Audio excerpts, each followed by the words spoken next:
Welcome back to the next module of Theory of Machine 2, and we are learning gear train. In the last module we have seen the epicyclic gear train introduction and application of that, and figure also you are drawn. Now here today we have to see velocity ratio of epicyclic gear train. So how to calculate that velocity ratio, or you can say speed ratio of epicyclic gear train. So there are two methods for finding out the speed ratio of an epicyclic gear train. First method is known as tabular method and second method is known as algebraic method. So we have to see one by one method. Students, here this is very important point, important method. Take your notebook and try to understand how to solve the problems using tabular method. Now here in tabular method, consider same figure, that is this one, figure A. So gear A is meshing with gear B and another arm C is there. So same figure we have to consider for analysis. Now let us say TA is the number of teeth on gear A and TB is the number of teeth on gear B. Now I have written procedure. So if you write this procedure, this will be help to solve the problem. So by using tabular methods, so first we have to make a table. So table, in this way we have to make a table. That is, first column is step number 1 or step number. Second column, conditions of motion. In the third column, revolutions of element. In this third column, depending upon the number of elements, you have to write down the elements. Now in this figure, there are 3 elements, that is arm, C, gear A and gear B. So that's why here there are 3 subcolumns. So this way table has to be prepared. Table must be prepared, and table you have to write down in answer sheet. Then and only then you will get marks. So what is the procedure? First of all, let us suppose that arm is fixed. What we have to assume? Arm is fixed. Therefore, the axis of both the gears are also fixed relative to each other. Now second one, when gear A makes one revolution anti-clockwise, the gear B will make how many revolution? TA by TB revolution in clockwise. Assume anti-clockwise rotation as positive and clockwise rotation as negative. You can assume anything, but as per standard, assume anti-clockwise rotation positive and clockwise rotation negative. When gear A makes plus 1 revolution, then the gear B will make minus TA into TB revolution. Why?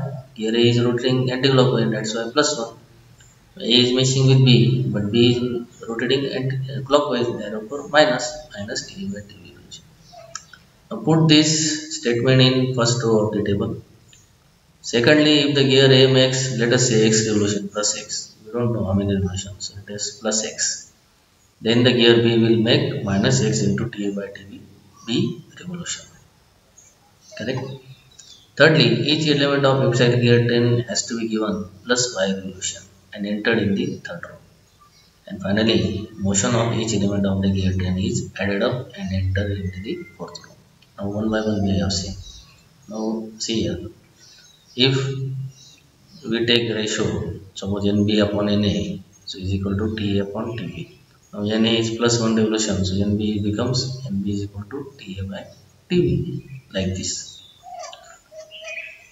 Now here, so this is first column step number, second column is conditions of motion, third one is revolutions of element, in that arm C, gear A, gear B.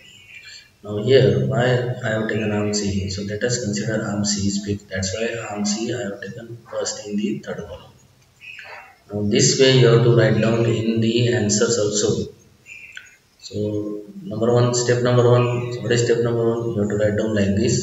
Let us say arm is fixed and gear A rotates through plus one revolution. That is one revolution anti-clockwise. Plus one means anti-clockwise. Anti-clockwise one revolution. So what we have considered, arm C is fixed. So if anything is fixed, so revolution of that element is obviously 0. So you have to write down here 0. Now gear A given plus 1 revolution, that's why its revolution is plus 1. Here we have mentioned revolution of element, so it is plus 1. Now gear B, so gear B revolution NB, you have to calculate, so NB equal to TA by TB, but when it is anti-clockwise positive, it becomes negative. So minus TA by TB. Understood? This first row is very very important. If the element in the first row are correct, then and only then your answer will be correct. Now second step, you have to write down like this. Second, arm is again fixed and gear A, let us say, rotates through plus x revolution, because we don't know how many revolution. Let us say plus x revolution. So multiply plus x to each element of first row. So x into 0, 0, plus x into plus 1, plus x, plus x into minus TA by dv, minus x TA upon dv. Understood? Now third step is add plus y revolution to all elements. So what you have to write down? Just you have to write down like this: plus y, plus y, plus y. And fourth one is total motion. That is what you have to do. You have to add row number 3 plus row number 2 and write down this addition here. So plus y plus 0 plus y, plus y plus x, that is x plus y, plus y minus x TA by dv, so y minus x TA by dv. Now this final row will give the final revolutions of each element. That means arm C, y is the revolution of arm C, x plus y is the revolution of gear A, and y minus x T by dv is the revolution of gear B. Here I have shown NB by NA equal to T by TB. So A rotates clockwise, A anti-clockwise, B clockwise. So A positive, B negative, and that's why NB equal to, so NA into TA by TB is minus. So NA 1, so it becomes minus. So NB equal to minus TA by TB. Understood how I have calculated the first row of the table, that is speed revolution of gear B, NB minus TA by TB. So this way you have to solve the problem of epicyclic gear train by using tabular method. And most of the designers or most of the engineers use tabular method in the industry or even in the higher studies also. So tabular method is most popular, and you also solve the numericals on the epicyclic gear train by using tabular method. So another method is there, that is algebraic method. So this method we will see in the next class.